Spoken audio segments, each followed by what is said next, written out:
estamos comenzando el día. ¿Cómo está, querida audiencia? ¿Cómo está Quito? Respirando ¿Cómo está con semejante Esmeralda, canción? Santo Domingo de los Áchilas? ¿Cómo está Manabí? ¿Cómo está mi Ecuador entero? Yo quiero saber cómo están, así que por favor, envíenos sus mensajes, sus comentarios de nuestra transmisión en Facebook Live. Hoy esta mañana inicia 7F Ecuador por más democracia. Bienvenidos a este espacio, su espacio solo suyo y nada más que suyo.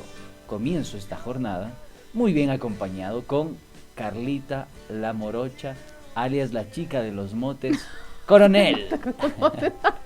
¿Cómo estás, Carlita? Buen Hola, día. Andrés, buenos días. Muy buenos días, 9 de la mañana y 8 minutos. Gracias a todos quienes nos sintonizan también en el mundo entero a través de www.pichinchacomunicaciones.com.es en el mundo entero en este martes 23 de marzo del 2021, este 7F Ecuador por más democracia. Iniciamos así esta mañana fría en la capital de los ecuatorianos, pero con muy buena música. Gracias por tu recomendación musical, Andrés. Me hiciste un déjà vu. Estoy a tus órdenes. Regresé a mi Estoy a tu adolescencia servicio. con esa música. Qué bueno que te recuerde a tu infancia. Así, adolescencia nada más. Bueno, sí, a la infancia, crecí con esa música. Creo que Sí, sí. ¿en Quienes serio? tuvimos la oportunidad, sí. ¿Sí te gusta? Por esa música? supuesto, mi papi nos ponía, me acuerdo, nos apagaba las luces de toda la casa y nos ponía a todo volumen Pink Floyd. Nos ponía Bien, entonces. ahora no escuchas Gerardo Morán. No, también escucho. ¿También escuchas? Sí, a mí me A mí gusta también me de gusta. todo. Yo solo soy Vos anti-reggaetón. le haces a todo. Sí, a todo, en Todo música. lo que tenga pulso. No, todo lo que se mueva. Todo lo que haga sombra, dice que le hace la Carly. ¡Qué horror, Dios mío! 9 de la mañana con 9 minutos, ya iniciamos aquí nuestro programa de este martes. Tenemos muchas sorpresas y como siempre vamos a empezar con nuestro segmento de Mi Pluma lo eligió, porque están nuestros amigos plumíferos con su nuevo invitado de esta semana, el señor Se hizo la luz. Marlon Cadena. Así que vamos a darle la bienvenida a Mi Pluma lo eligió con Se el hizo la Pollito luz. Ojeda y el Patito Peralta. Vamos. Mi Pluma lo eligió.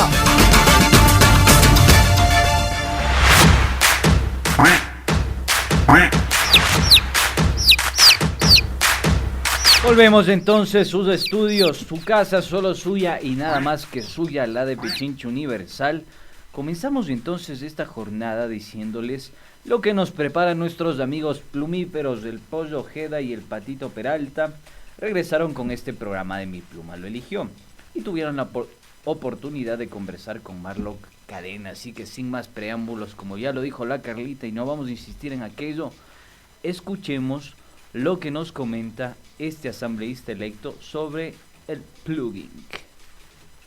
Practicas también el plugin.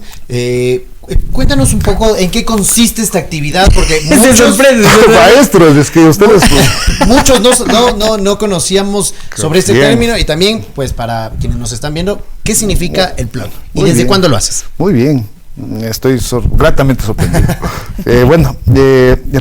En realidad el plugin es una práctica deportiva, pero a la vez social y de conciencia ecológica. Es salir a trotar con los amigos o en forma solitaria, y mientras vas trotando vas recogiendo la basura, sobre todo desechos plásticos, que es lo que más tenemos en la ciudad, y lo vengo practicando desde hace, qué sé yo, buena lección.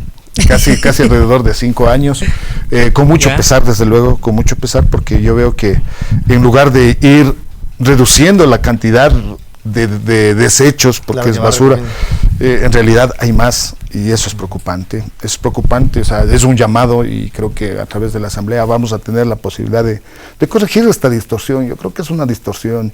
En realidad, por ejemplo, no hay políticas de reciclaje. Hay solamente intentos, pero no hay realmente políticas que puedan encajar una con otra y conectarse. Cada uno hace esfuerzos incompletos. Yo he conversado con los GATS, por ejemplo, y he practicado plugin con la gente de los GATS parroquiales, pero debe haber una política con los GATS parroquiales, debe haber una política con las escuelas, pero lastimosamente está desconectado.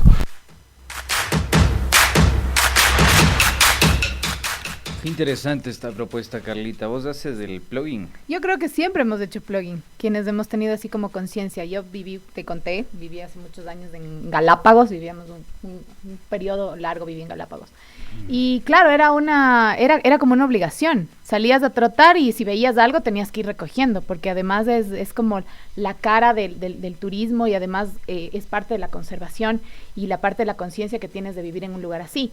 Y claro, eso ya te queda como ya algo cotidiano y lo vas haciendo siempre. Entonces, no solamente cuando salgo a caminar o a hacer ejercicio, sino siempre voy recogiendo ahí la basura. Ahora se ha sabido llamar plugin.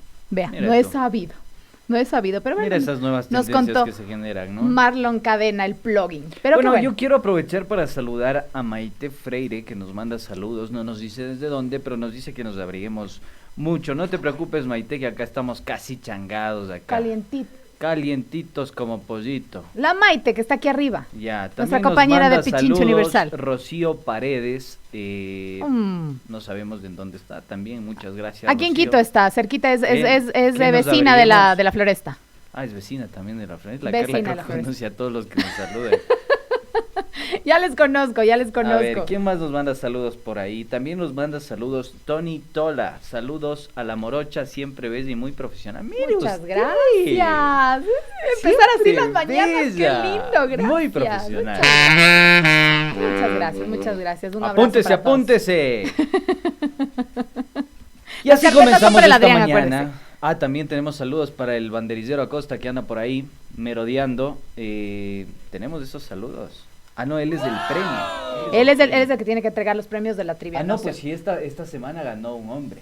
Le podemos entregar aquí, hay un montón de chicas bellas que pueden entregar. ¡La el programa. Carla! Yo le entrego A ver, el alce programa. la mano. ¿Quién Al quiere señor, que sea la Carla?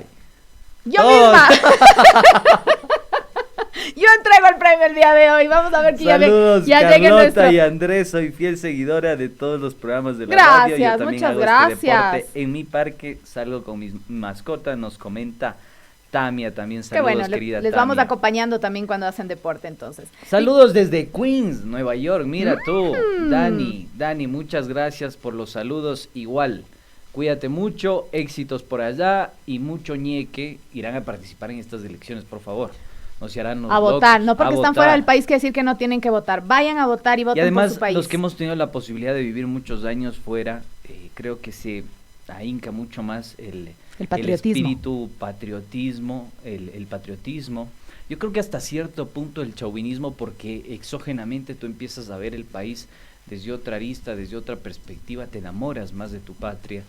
Imagínate esto a una media hora, ¿no? De la ciudad de Quito ya vas viendo cómo cambia el paisaje, cómo cambia el clima, cómo cambia la gastronomía incluso. Realmente es un paraíso esto. Lamentablemente tenemos por ahí algunos intrusos en la política y agentes económicos que no quieren hacer de este un paraíso, pero a pesar de eso hay que seguir sosteniendo esa esperanza y solventar que este Ecuador puede ser realmente un paraíso. Estamos a pocos días de cambiar nuestro futuro, Andrés. Vivamos entonces ya con nuestro segmento ¿Qué dice Larry, el pajarito azul de Twitter? Para que nos cuente qué fue lo que sucedió en estos días en Twitter. Vamos ahí.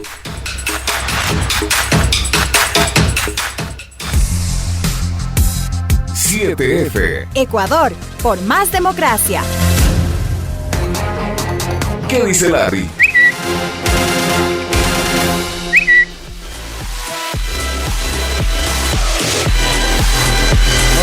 Volvemos entonces, solo rápidamente, saludos a Andrés Guevara desde Ambato, a Gonzalo Paladines también que está en El Oro, a toda la gente que tiene ese cariño con este espacio, su espacio solo suyo y nada más que suyo. Por favor, mentalicémonos en aquello. Ya entrando en materia, Carla, tenemos los tweets de esta jornada que están calientes. Quiero comentarles lo que dijo el señor Litardo, presidente de la Asamblea del Ecuador. Señala que el gobierno aún no realizará las correcciones al proyecto de ley de defensa de la dolarización. Además, recalcó que apoya la dolarización. Fíjese usted. Escuchemos lo que nos dice. Seguimos con ese tema, ¿no? Escuchemos lo que nos dice el señor Litardo, Vamos. por favor. Bueno, siempre creo que nadie en los conceptos va a estar en contra de poder apoyar el proceso de la dolarización del país, de la teoría que genera esto que estamos hablando. Ya en la práctica hay que ver los textos que se presume podrían llegar esta semana en una insistencia del Ejecutivo en torno al proyecto de defensa de desdolarización, ya en el debate político interno establecer los acuerdos necesarios para apoyar el proyecto. Porque, insisto, una cosa es lo que en concepto se diga y otra cosa es lo que los textos del proyecto ya en la práctica anuncien en su discusión. Una mesa técnica que se formó entre la Asamblea y el Gobierno, ¿ya se pudo llegar a un acuerdo? ¿Ya hay textos que están de acuerdo ustedes? Nosotros lo que hemos hecho en ese proceso es un poco alertar al Ejecutivo cuáles son las diferentes acciones por las cuales el CANO calificó en base a la inconstitucionalidad. Entiendo que y espero que se hayan corregido las mismas y una vez que se corrijan estas ya ingresen para ser procesadas en la Asamblea. Así que no conocemos todavía el texto, nosotros no hemos participado de la construcción de un texto, más allá de este proceso, como digo, de una especie de acompañamiento en indicar cuáles han sido las observaciones como tal, y ya una vez que se ingresen los mismos veremos cuáles son los textos que se incluyen para este proceso. ¿Usted apoya el proyecto? Yo apoyo la dolarización del país de manera estricta, hay que ver qué contienen los textos como tal para analizar un apoyo ya político interno. Si llega a conferencias una vez más, ¿se podría rechazar? Hay todas esas herramientas, creo que sería un error que el Ejecutivo no corrija las mismas para poder procesarlas internamente, y creo que en esa lógica, si es que han corregido, se daría paso inmediatamente para que sea discutido ya en la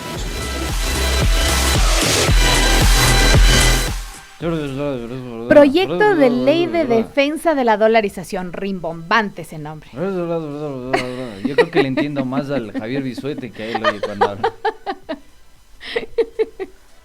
Oye, no pero, se le entiende nada, dice. A ver, no se le entiende pero bueno, nada. Tratando de ahí como desglosar lo que dijo, ¿no?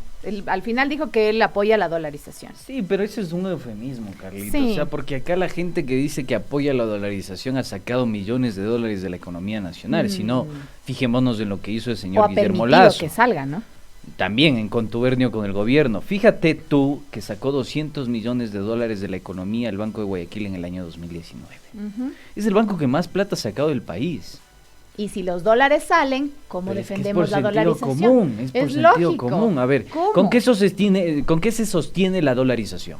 Pues con billete constante y sonante. Ya, y eso ya. es dólares. O Dólares, sea, los ya. billetitos. Y si los billetes salen de la economía, ¿qué quiere decir? Que no hay. Con agua, con aire. Entonces, si como no hay... como los picapiedra que decíamos ayer. Exactamente. Si no hay dólares en la economía, ¿no es eso desdolarizar la economía? Y hay otro gran eufemismo que se ha construido en el metarrelato mediático y de algunos agoreros del desastre políticos, que tiene que ver con esto de vamos a terminar como Venezuela. Ecuador ya es Venezuela. Ecuador está padeciendo una crisis económica, social y sanitaria sin precedentes. ¿Sí? Sin precedentes. El problema es que no se puede generar migración, porque te firmo que si en este momento no tuviéramos la sindemia de por medio, millones de ecuatorianos saldrían hoy por hoy del país. Porque no tienen qué comer. Otra pregunta central de acá y que creo que hay que reflexionar es las afectaciones psicológicas y psiquiátricas que muchos han tenido, los suicidios consumados y los intentos de suicidio. Que son temas de los cuales no se habla en los grandes medios de comunicación, y como comentábamos con el doctor Torres, hay un subregistro, ¿no? Y ese es un tema que se oculta y que sucede día a día, y es obviamente parte de la crisis. No es solamente de la crisis sanitaria, porque todo se le está echando la culpa a la crisis sanitaria, y la crisis sanitaria viene desde hace un año, pero la crisis que tenemos los ecuatorianos viene hace 4 años. Yo te digo que a mí sí me dejó un sabor un poco amargo ese debate, porque me faltó ahí meterle ese condumio, ¿no? Esa explicación del dolor que sienten los ecuatorianos frente a esta dolorosa tragedia que vivimos los ecuatorianos. Las muertes, más de 50,000 muertes, según los datos extraoficiales. También tomen en cuenta el 1,5 millones de desempleados. Son historias que incluso están rebasando a la propia política y al propio oficio periodístico. Bueno, a los que realmente intentamos hacer periodismo en este país, que intentamos algún día ser cronistas de este tiempo. Que no somos malcriados ni majaderos con los invitados. No, que no somos perritos encantados por una institución financiera que pone mucha guita y mucha plata a los periodistas, ¿no? 25 lucas ganan 2 chumaditos por ahí.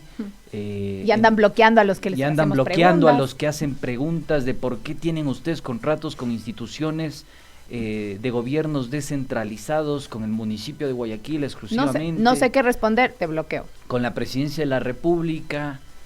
¿Por qué su propia empresa le debe a ustedes?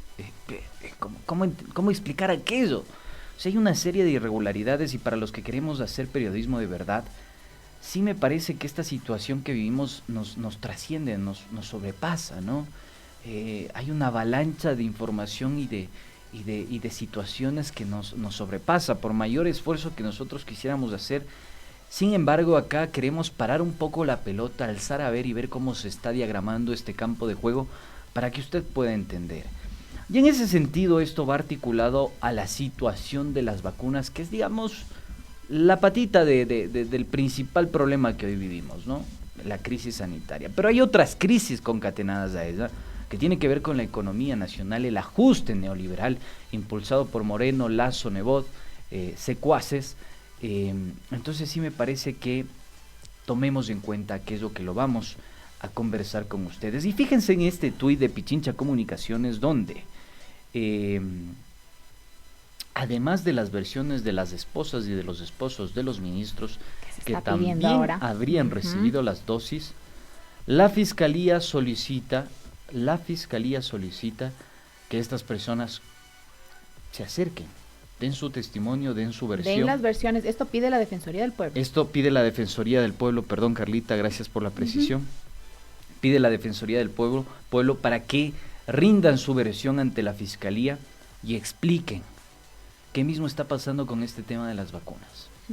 Ayer teníamos una entrevista muy interesante con el doctor Alfredo Moreno, por ahí está el Acosta, y él lo que decía es que algo muy muy particular. Ya no se trata de simplemente un dolo que puede ser penalizado por el código. Ya no solo hay un dolo detrás de este reparto de las vacunas y de estas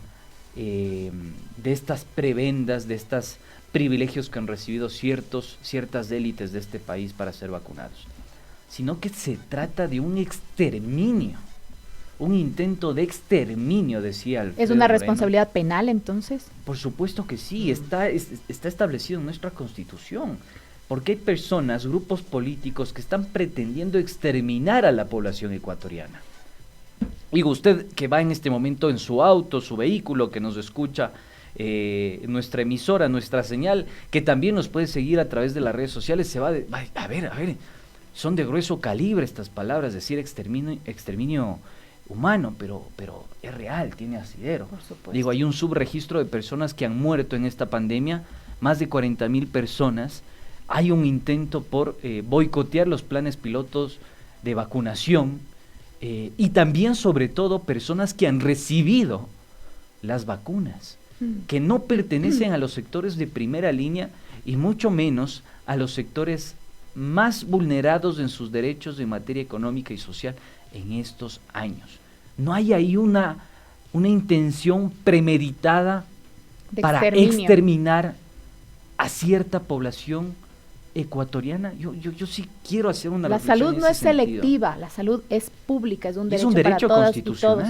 Y es gravísimo lo que dijo el día de hoy en la mañana el señor Omar Maluk aquí en Punto Noticias, y hablaba y decía que vayan a sacar las verdaderas otras listas de los vacunados super VIP, que son la gente de San Borondón, que son lacistas.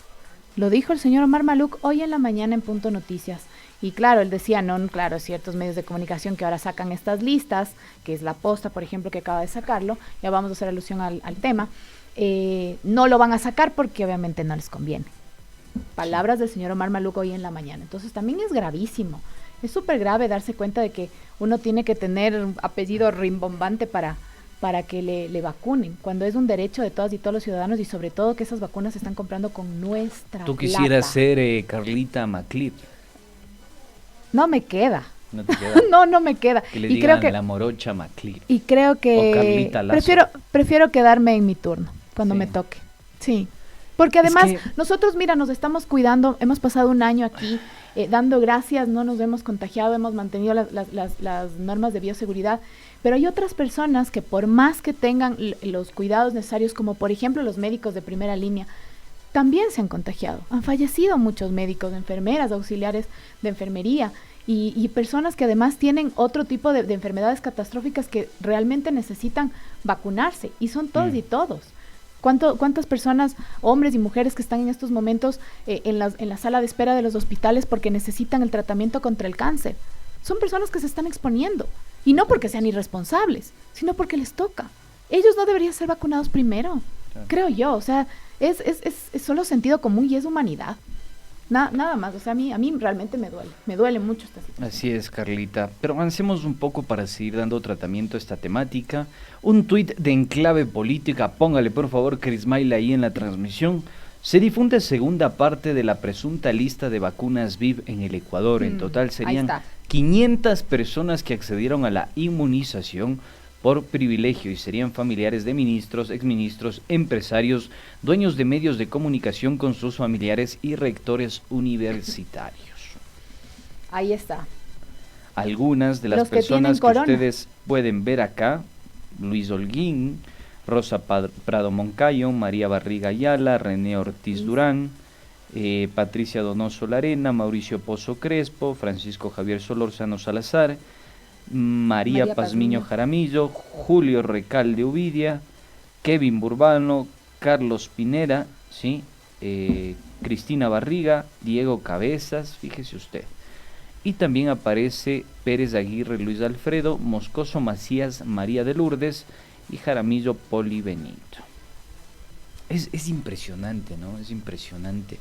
Yo voy a retomar y a citar a lo que dijo el día de ayer David Chávez, que estuvo con nosotros en la tercera emisión de Punto Noticias, y él decía lo siguiente: en Ecuador hay una combinación del clientelismo, una crisis institucional gravísima y una agenda económica que ha permitido el estrangulamiento financiero de las grandes mayorías. Cuando digo grandes mayorías, me refiero al 98% de la población, que hemos sufrido las secuelas de toda esta trilogía que ha permitido de alguna forma poner la soga al cuello a los ecuatorianos. Entonces, a mí sí me parece grave. Y no solo eso, que frente a la anomia, es decir, la inexistencia de la norma de la ley, la gente hoy por hoy hace lo que quiere.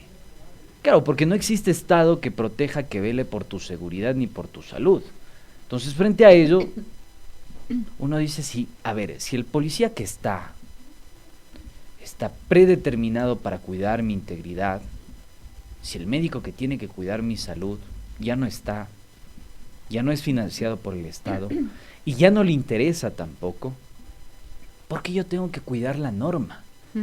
¿Por qué yo tengo que cumplir con la ley?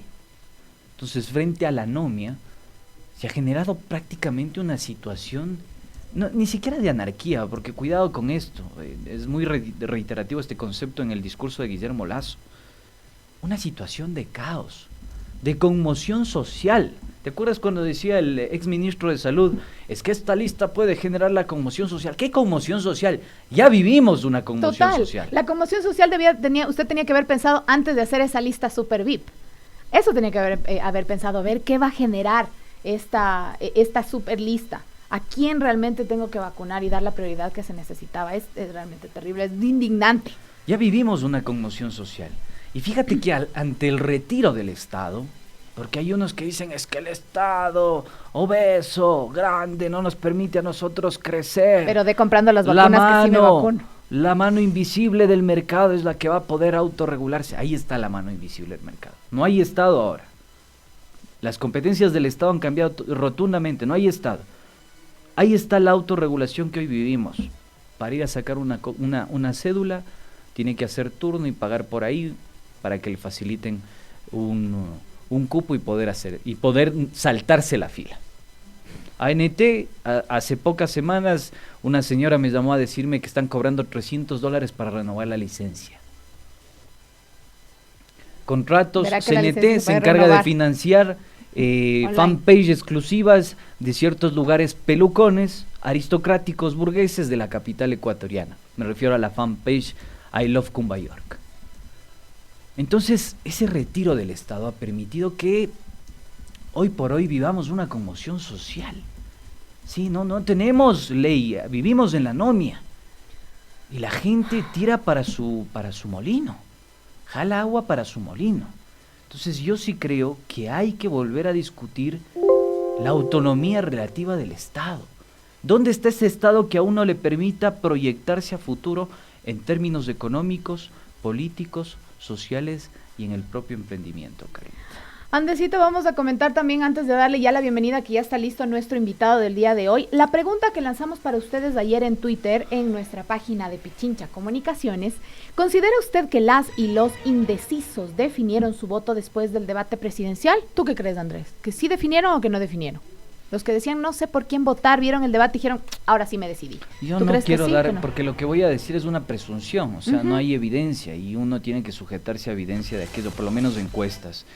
Puedo hacer referencia a la de Omar Maluk, él dice que el 54 o 56% de ecuatorianos ya han definido su voto a favor del candidato de UNES, Andrés Arauz, y el restante a favor de Guillermo Lasso, así que eso le daría una victoria en primera instancia a Andrés Arauz según la encuesta de Omar Maluk.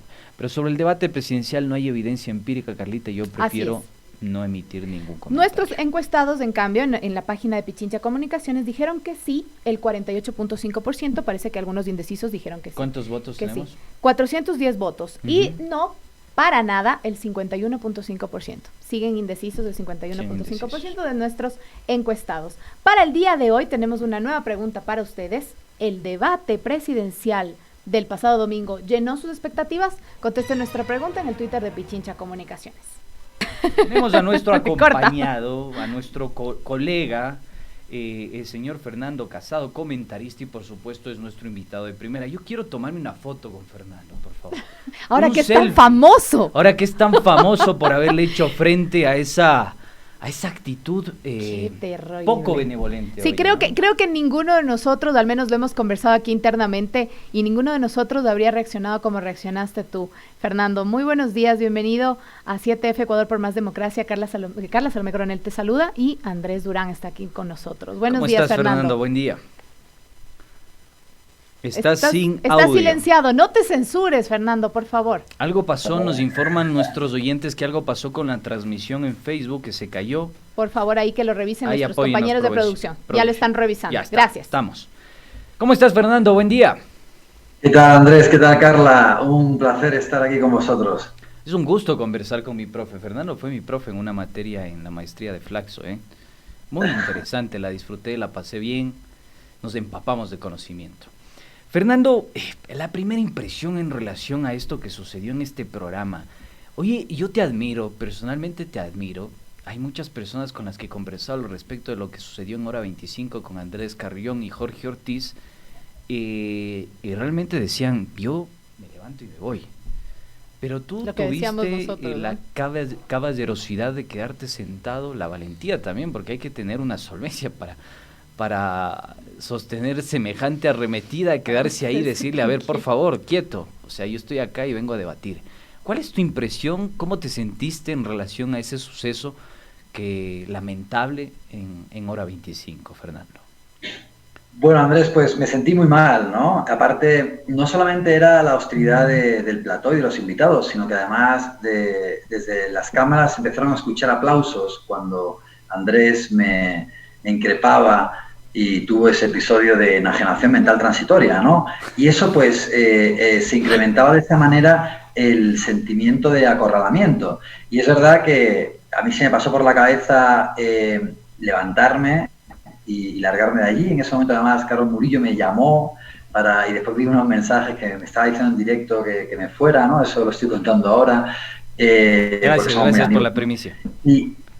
Pero yo sentía que no, porque en realidad había dos alternativas. Una alternativa era irse y otra alternativa era echarle un vaso de agua, ¿no? El vaso de agua a Andrés para que se calmara un poquito. Para que se calmare un poco, sí. Pero después, fíjate que después él se disculpa, después durante los comerciales, cuando termina el programa, pues conversamos, porque yo sinceramente te digo que a mí él me cae muy bien, ¿no? Podemos estar en las antípodas del espectro ideológico pero al final quien queda mal no soy yo, es él, ¿no? Pese a ese trato humillante, porque fue un trato humillante, pero al final dice cosas muy negativas de él. Y yo en un momento, pues, me sentía como muy descolocado, por supuesto, porque no es agradable que nadie te grite, a mí ni mi padre me ha gritado así, ¿no? Entonces, menos cualquier otra persona. Entonces, es fuerte. Pero al mismo tiempo yo fui consciente del rol que me tocaba desempeñar. No solamente porque sinceramente le extiendo la mano a Jorge Ortiz y me solidarizo con las cosas que a él le han ocurrido, con las violencias que él ha sufrido, sino porque además ese es un espacio en el que mucha gente normalmente tiene esa visión estereotipada que ese medio de comunicación construye en torno a nosotros, en torno al correísmo, en torno a que se supone que somos nosotros los agresivos, somos nosotros quienes polarizan, y eso es falso. Entonces yo de alguna manera no quería dejar de ocupar un espacio en donde hacerle entender al otro, ese otro con el que muy pocas veces logramos comunicarnos, ese otro que normalmente no consume Radio Pichincha, que no se interesa en los mensajes que no se corresponden con su visión ideológica, pues yo quería contarle a esas personas la visión en su propia cancha, en su propio lugar de enunciación. Y eso era lo más importante, ¿no? Porque además creo que en una situación de crispación social como la que se vive, en una situación de tensión como se demostró también ese día, producto de la polarización que se está viviendo en la propia campaña electoral, también vimos esa guerra sucia de provocación, de increpación que utilizó Guillermo Lasso durante toda su puesta en escena durante el debate. Entonces había que darle la vuelta a la violencia y tratar la violencia pues con construcción de puentes y con manos extendidas. No puede ser otra cosa, ¿no? Es un poco lo que ya he comentado en alguna ocasión, que si seguimos con ese ojo por ojo, pues nos quedaremos ciegos, ¿no? Frente a todas esas provocaciones de Ortiz, pues yo también podría haber salido insultando, pero ¿y a qué nos lleva eso? No nos lleva absolutamente a nada, ¿no? Entonces alguien tiene que dar el paso, y creo que lo dio Andrés Arauz también con esa posición tan mesurada en el debate, y a mí me correspondía hacer lo mismo en ese lugar tan hostil como era Teleamazonas y el programa de Hora 25. Fernando, te voy a consultar algo. A ver, hay muchas personas que lo dicen. ¿No te pareció que también fue una inocentada de tu parte? Tomando en cuenta que tú has investigado a los medios de comunicación, recientemente publicaste un libro en el que develas cómo se financian y cómo operan políticamente algunos portales digitales. Nosotros, como periodistas, hicimos también una investigación en el que develamos los jugosos contratos que recibió, por ejemplo, La Posta por parte del municipio de Guayaquil y otras instituciones financieras que hoy están incluso en la propia contienda electoral. ¿No te pareció que fue una inocentada de tu parte ir a la boca del lobo? Porque sabías que te iban a maltratar. Sí, sabías que esto podía pasar. Sabías que esto podía pasar. O simplemente querías dar esa lección de altruismo, de que sí se puede debatir, a pesar de que esa persona tenga el cuchillo en los dientes, por así decirlo. Claro, fíjate que no es la primera vez que voy a Hora 25, es la segunda. A mí me extrañó mucho que me llamara Andrés justamente en este momento. La primera vez que voy a Hora 25, pues ya sabéis lo que pasó, ¿no? Que me echaron del IAE, empecé a tener mi plaza en propiedad, que también se convirtió en un hecho pues bastante notorio en redes. Entonces, ¿no? Es salado, la Hora 25 es salado, oye. Ya no te creas, porque ahora soy feliz en la Universidad Técnica de Manabí. Bueno. Soy un Manaba más de arriba abajo, entonces creo que no es mal que por bien no venga, ¿no? Y además la resiliencia que tenemos los correístas es fuerte, ¿no? Pese a toda la persecución, pese a todas las dificultades, pues no nos agrandamos, yo creo, ¿no? En esos escenarios. Entonces, de nuevo, yo entiendo que ese era una encerrona, que además era una cancha inclinada, fíjate que... Totalmente, eran 3 contra 1. 3 contra 1. Sí, porque María Teresa Escobar, que también iba pues un poco como de achicopalada, mosquita muerta, de yo no he sido, lanzo la piedra y escondo la mano, pues al final también le tuve que contestar un par de cosas, ¿no? Sí, que era muy difícil porque yo estaba muy descolocado, ¿no? Yo no me sentía tan suelto como en otras ocasiones, claro. Pero da igual, pero eso no es el problema. El problema es que, de nuevo, la pluralidad, desde los últimos 4 años, pese a los cacareados aires de libertad, se ha constreñido muchísimo, ¿no? Y si no, que se lo digan a la Radio Pichincha, que la han estado persiguiendo también y acosando durante todo este tiempo. Y como esa pluralidad se ha reducido, porque los medios públicos en su gran mayoría han dado un viraje clarísimamente liberal, adoptando las líneas editoriales de los medios privados o haciéndose el harakiri, ¿no? La autodestrucción que ha llevado a cabo también de los medios públicos el gobierno de Lenín Moreno, y dado que también dentro de los medios privados con fines de lucro se ha reducido la presencia de las opiniones contrahegemónicas en el plano mediático, pero en el plano político son las más extendidas, ¿no? El correísmo sigue siendo, pese a todas las dificultades y la persecución, la fuerza política más solvente. 3 millones de personas, más de 3 millones de personas votan por la opción del correísmo, pero sin embargo no hay ninguna presencia en los grandes medios de comunicación de esa opción política, o cuando se habla de el correísmo es simplemente para vilipendiarlo. Entonces, dado que hay tan pocos espacios y aunque sea tan difícil también poder expresarse como se pudo ver en ese programa, pues hay que ir, no hay que abandonarlos, ¿no?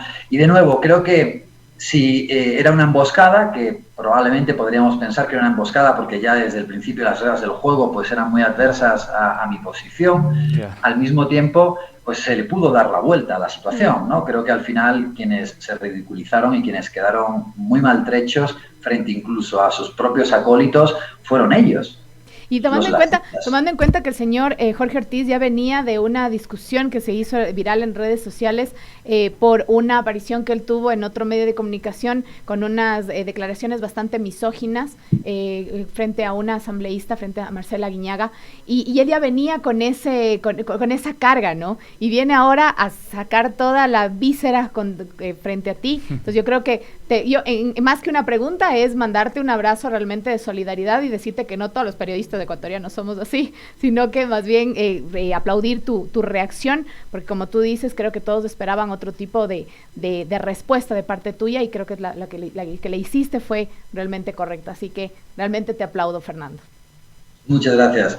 Sí, como dices, se le podría haber dicho, pues eso, ¿no? Haber hecho uso de su machismo y su misoginia y haberlo acusado de eso, pero yo no iba a utilizar, yo desde el principio pensé que no iba nunca a utilizar ese recurso en ese programa, ni tampoco si recibía cualquier tipo de ataque, como recibí muchos, interrupciones, etcétera, yo no iba a utilizar ese recurso. Yo ya sabía que eso era un problema que él tiene, que tendrá que resolver de cara a la opinión pública, porque él es una persona pública, pero yo no iba a caer ahí, aunque obviamente pues no esté de acuerdo con esas declaraciones que me resultaron indignantes también, ¿no? Pero yo no iba a ir por ahí. Yo al contrario, creo que, de nuevo, ¿no?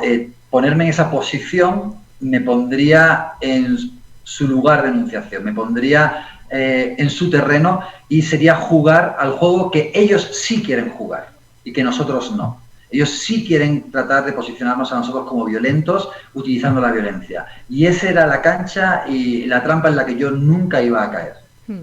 Entonces, antes de continuar, Andrés, solamente déjame mandarle un saludo directamente. Dígalo. Le manda Judith Pasquel a Fernando y dice: gracias, Fernando, le descubriste en sus propias cámaras a la prensa agresiva y destructora a la democracia. Te mandan muchos saludos nuestros oyentes. Gracias, Judith, por ese comentario. Entonces, Andrés, no le trates al Fernando así otra vez, por favor. Y sobre este hashtag también, que fue premeditado, orquestado, hay que también señalar que esto ya estuvo premeditado en la asesoría política de Durán Barba.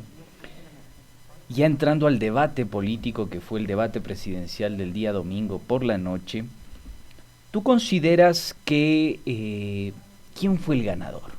¿Andrés Arauz o Guillermo Lasso? Porque al inicio de hora 25, esto sí, efectivamente, esta discusión, este altercado que tuvieron, este atropello que tuvieron en tu contra, no terminó de fraguar o ayudar a identificar qué mismo pasó, porque la gente se centró en el show. Claro, total. Y poco en este debate presidencial.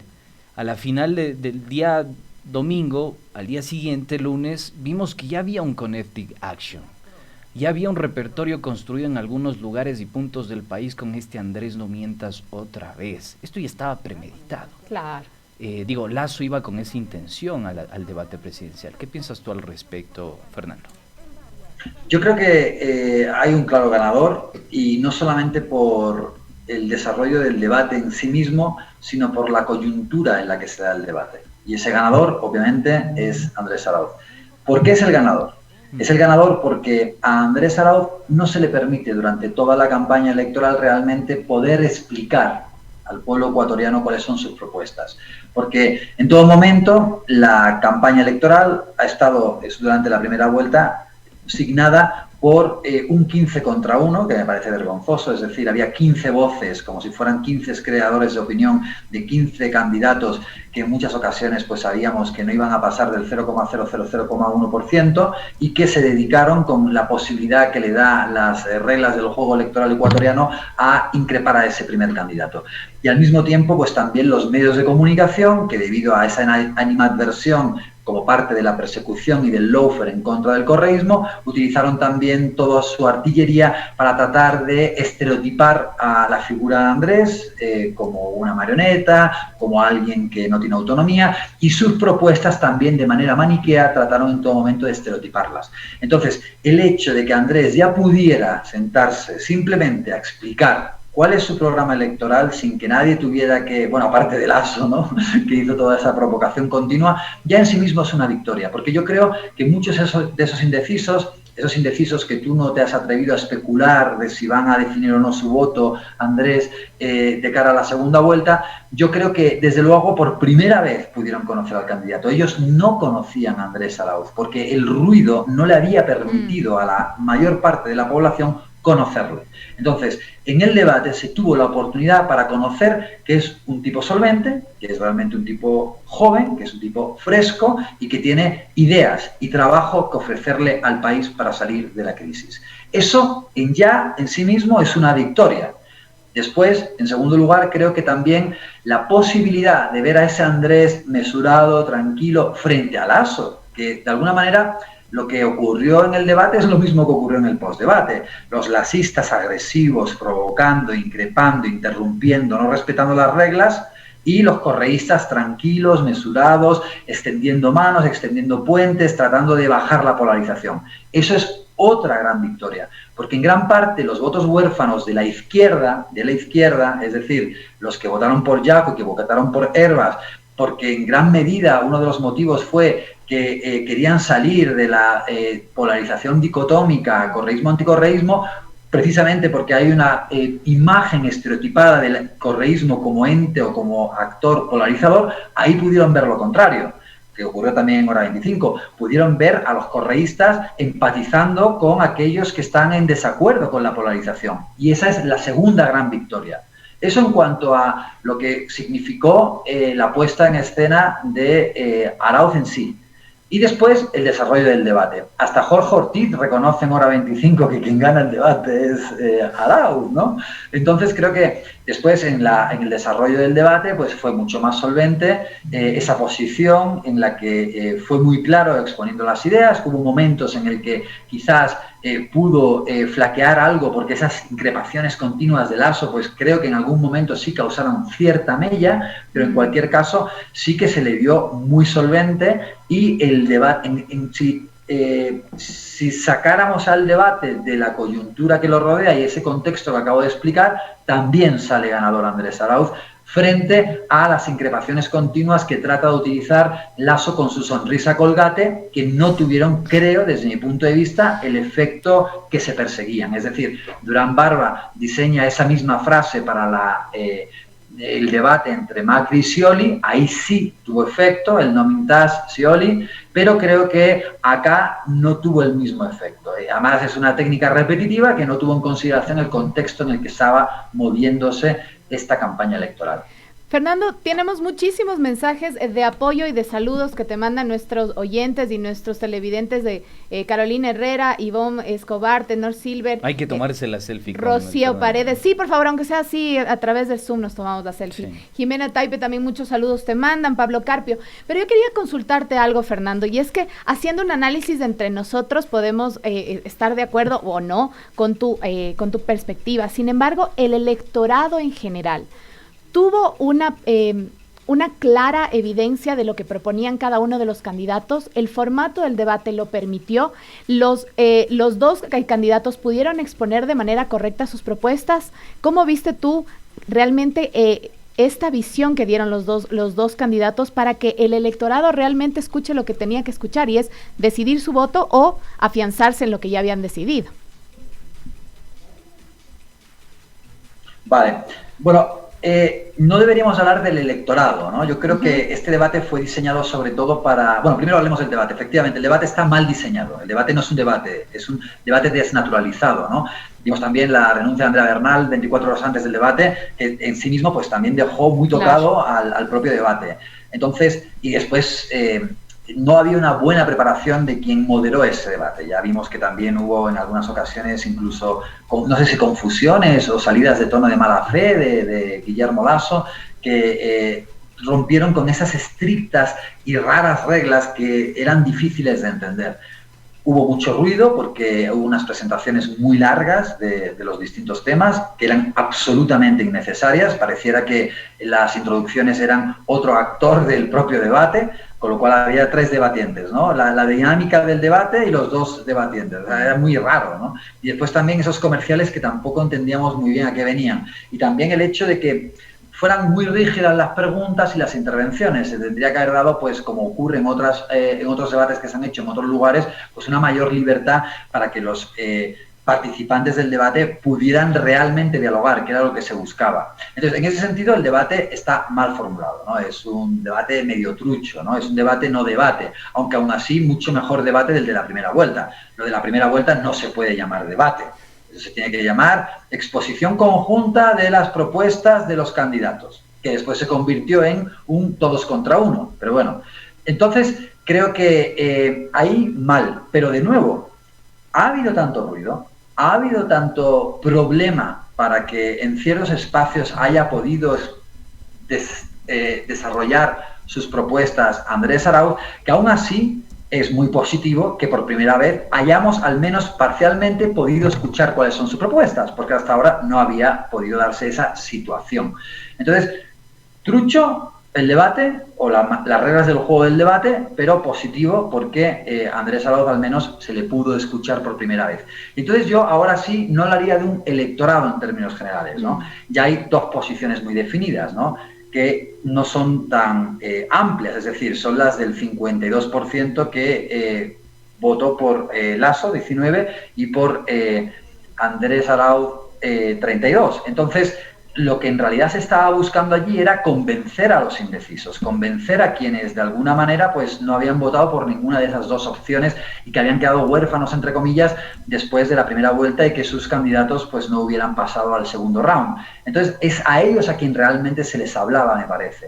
Y en ese sentido, pues de nuevo, creo que en principio debería de haber una mayor, si hacemos un análisis de carácter racional, pues debería de haber una mayor identificación entre los 3,2 millones de personas que votan por Yaku y por Herbas, pues obviamente en principio con la propuesta programática, si hablamos de programa de Andrés Arauz, porque sigue siendo un programa dentro de lo que sería el ámbito de la izquierda, ya sea desde el centro izquierda o a posiciones más hacia la izquierda. Igualmente también la sensibilidad social que tiene tanto la propuesta de Andrés Arauz con las de Herbas y con las de Yaku. Entonces yo creo que sobre todo se les estaba hablando a ese grupo de indecisos y en ese sentido, repito, creo que se pudo por parte de esas personas ver probablemente o encontrar esas afinidades entre sus puntos de vista y las de Andrés Arauz, porque probablemente fue la primera vez que pudieron ver realmente a Andrés Arauz y escuchar realmente las propuestas de Andrés Arauz.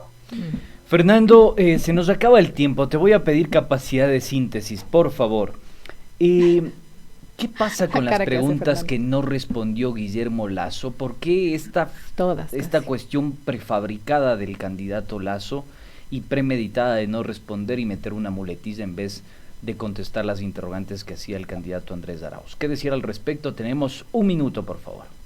Pues nada, era la posición más acertada que podía tener Guillermo Lasso. Como Guillermo Lasso no tiene programa, como Guillermo Lasso va a aplicar programas de continuidad del morenato, de hecho han gobernado juntos, ¿no? Pareciera que por osmosis han estado aplicando en el gobierno de Moreno el programa de Creo del año 2017, pues entonces no tenía cómo comparar su programa al de Andrés Arauz, no había forma de contrastación, y frente a esa situación en la que desde el plano racional de comparación de programas iba a salir muy mal parado, opta por apuntar al hígado, opta por lo emocional, opta por esas frases grandilocuentes y por su sonrisa colgate para intentar salir bien parado de una situación que le va a ser muy difícil y muy adversa si se hace desde el plano racional. Perfecto, Fernando, te agradecemos muchísimo por tu participación, gracias por esas apreciaciones, esos comentarios y esos criterios que despejan las dudas, sobre todo nuestras y de nuestra audiencia. Gracias, Fernando. Muchas gracias, Fernando Casado. Muchas gracias a los dos por la invitación, un abrazo. Estaremos invitándote nuevamente para hablar también de cosas que nos quedamos ahí pendientes. Sí, queda pendiente el tema del rol de los medios de comunicación, pero efectivamente vamos a seguirlo comentando. Dicho sea de paso, hoy ya se preparó una estructura pautera en los medios de comunicación que tiene que ver con esta supuesta denuncia del señor Fernando Villavicencio. Pero bueno, vamos a seguir comentando, estamos investigándolo también y les tendremos novedades al respecto, queridos oyentes. Se nos acaba el tiempo, Carlita, por favor. Acaba el tiempo y como siempre tenemos nuestra trivia de la semana. Y ya que estamos en este ámbito del debate, ayer Andrés comentaba y decía, son 40 años desde que se volvió a dar, un debate presidencial en segunda vuelta. Sin embargo, el Ecuador pasó bastantes años sin ningún debate presidencial, ni siquiera en primera vuelta. En el 2006 se inició nuevamente con los debates presidenciales que son importantes para la democracia. Pero ¿cuál fue el año anterior al 2006 que se hizo el último debate presidencial? Esa es la pregunta de nuestra trivia para esta semana. A, 1984, B, 1986 y C, 1981. Su mensaje de texto al 098-947-0058, 098-947-0058. Un mensaje de texto con su nombre, su apellido y la respuesta correcta. Nos quedamos sin tiempo. Quiero agradecer a Javier Bisuete en los controles que anda por ahí, a Carlitos Minango también que anda por ahí, al bandericero que se hace el que trabaja y que escribe que anda por allá. La Michelita también anda pidiendo saludos. La Michelle, alias Culebrita, por ahí anda. Saludos a todo el equipo de Pichincha Comunicaciones. Todo el equipo de Pichincha Comunicaciones. Recuerden, por favor, que usted y solo usted tiene las conclusiones. See you later. Nos vemos mañana. Adiós.